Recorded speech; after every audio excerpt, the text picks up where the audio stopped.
You probably immediately associate Wendy's with their enticing bite-sized burgers, exceptionally crunchy chicken wings, and perhaps your favorite dish. Have you ever wondered how David Thomas, the American entrepreneur who founded this great fast food restaurant, got his start in the industry? The Wendy's tale is incredibly motivating. If you don't know David Thomas, he wasn't given a golden spoon at birth and had to work hard to build Wendy's into one of the biggest fast food restaurant chains in the US. He couldn't afford to continue his education, so he had to quit. This is the account of how a high school dropout created a restaurant chain worth $1 billion. On July 2, 1932, David Thomas was born in Atlantic City, New Jersey. At the age of barely 6 weeks, Sam and Molly, his biological parents, gave him up for adoption. Rex and Lever later adopted him. But tragedy struck when he was 11 years old. His adoptive mother went suddenly from rheumatic sickness, and few weeks later his mother died. Rex, who was his adoptive father, had different objectives for caring for David, and he left David and traveled to work.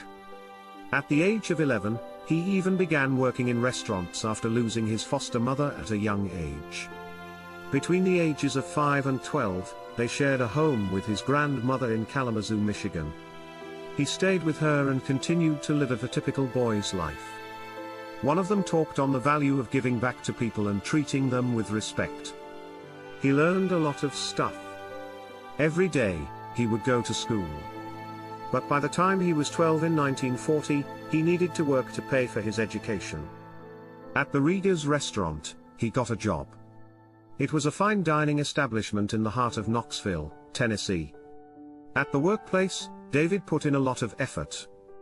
It didn't last long, though, as he reportedly left his position less than a month later following a contentious altercation with the restaurant's proprietor. Although this act cost him his job, their relationship didn't end abruptly.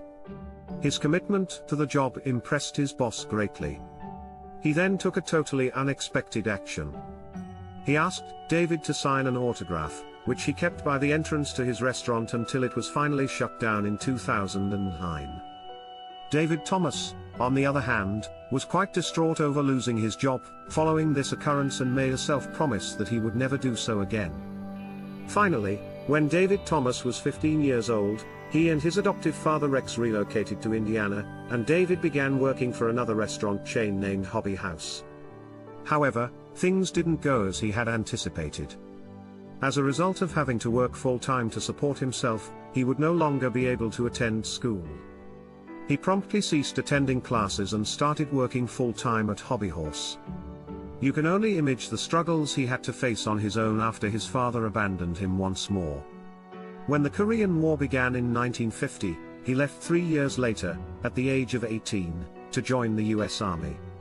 He had the option of waiting for his draft, but he chose to volunteer for the US Army instead because he wanted to expand on what he already knew. David was fortunate to have the entrepreneurial heart. David Thomas applied the skills and knowledge he had acquired throughout the course of his life. He received the title of Mess Sergeant in the American Army. He served. He was assigned to West Germany as a Mass Sergeant, where he eventually attained the rank of Staff Sergeant, and was in charge of 2,000 soldiers' daily meals. David had a bias towards the fast food sector. Therefore, when he made the decision to rejoin Hobby House in Fort Wayne, he met someone who would forever impact his life. Colonel Harlan Sanders, the creator of Kentucky Fried Chicken, and David first met in the middle of the 1950s. They became good friends, and they had a shared passion in the fast food business. David worked as the head cook at the Hobby House owned by the Claus family when they first encountered Colonel Harlan Sanders, the founder of KFC, who was looking for ways to market KFC franchises at the time. Despite their initial reluctance, they eventually accepted Sanders' offer. Later, they made the decision to purchase the franchise and add numerous additional KFC stores across the Midwest. David, who worked for the Claus family, was able to collaborate with Sanders on numerous projects as a result. One of the key initiatives was to brand KFC and increase its profitability. The effort that made KFC well known was one of many. David offered KFC the notion to focus just on their distinctive meals, cut back on the number of menu items, and give Sanders the idea to appear in commercials. So much so that he even sold Sanders his shares back, realizing a profit of more than $1.5 million. In addition to being a member of the investing group that established Arthur Treacher's at this point, David had just been promoted to the position of regional director for Kentucky Fried Chicken. He decided that this was the right time to launch his own project. The following day, November 15, 1969, he launched his first Wendy's in Columbus, Ohio. Being unable to locate a nice hamburger joint in Columbus's downtown served as his inspiration for opening his own eatery. He would frequent any hamburger stand he could locate. But when he realized there was nobody serving excellent burgers, he recognized an opportunity and founded Wendy's. His initial selections on the menu were piping hot, juicy hamburgers, hearty, meaty chili French fries, soft beverages, and a cold dairy dessert. Dave always pictured Wendy's as a restaurant that didn't compromise on quality, where patrons could get amazing food that was freshly made and delivered by friendly employees. With the ability for customers to choose their toppings, Wendy's became well known for its square ground beef hamburgers that draped over the bread. The Wendy's pickup window concept was introduced not long after the first freestanding restaurant started operating in 1970. Originally planned as an expansion to the building to generate some extra cash, it turned out to be the catalyst for turning Columbus, Ohio Wendy's, a chain of 4 eateries, into a global sensation in the food business. People adored Wendy's, so Dave quickly created more stores with the aid of individuals who shared his passion for excellence. In 1973, Dave switched from selling singles to franchising the Wendy's concept. You know, he had the brilliant concept of selling franchises for entire towns and regions, which allowed Wendy's to open more than 1,000 stores in its first 100 months of operation. In terms of product innovation, Wendy's led its category. The corporation was the first national chain to do so when it introduced salad bars in 1979 and baked potatoes to the menu in 1983.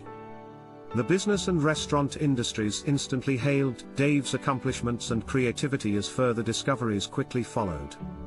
But like any commercial venture, Wendy's ran into its first snag when David was trying to come up with a name. Though he initially tried to use the names of all 5 of his children, he ultimately chose Wendy's, which was the nickname his daughter Melinda gave Wendy. However, he ceded control of the company's daily operations to the president in 1982 and announced his resignation. But after 3 years, the company ended up making a loss, which prompted David Thomas to take an active part in turning things around. When he realized he wasn't a natural performer and was constantly reprimanded for it, he started using TV commercials to sell Wendy's. After 5 years, supporter Spielvogel Bates aids in the brand's revival by adding humor and originality to its commercials. Wendy's gained popularity again at that point. The "Where's the Beef?" campaign from 1984 was a memorable advertisement.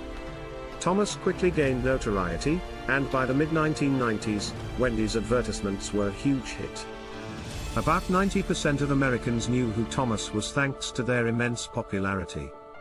At this point, the data revealed that Wendy's had risen to the position of 3rd most popular burger joint in the country. For his success with his Wendy's restaurant business, he was given the Horatio Alger Award in 1979. He became aware that other youngsters might decide to stop going to school as a result of his achievement as a high school dropout during this time. As a result, he registered for classes once more and started attending Coconut Creek High School. Later in 1993, he came to the realization that he needed to advocate for educational objectives. In Coconut Creek, Florida, he soon opened the Dave Thomas Education Center, where young individuals could enroll in GED classes. He had already received his induction into the Junior Achievement U.S. Business Hall of Fame in 1999. In the final years of his life, he received the Presidential Medal of Freedom, which was given to him posthumously in 2003. Soon after, Wendy's reached a market capitalization of $4.41 billion, making it a brand worth $1 billion. Which of the facts in this video was your favorite? Let us know in the comments. Also, don't forget to turn on the notification bell, like, and subscribe for more.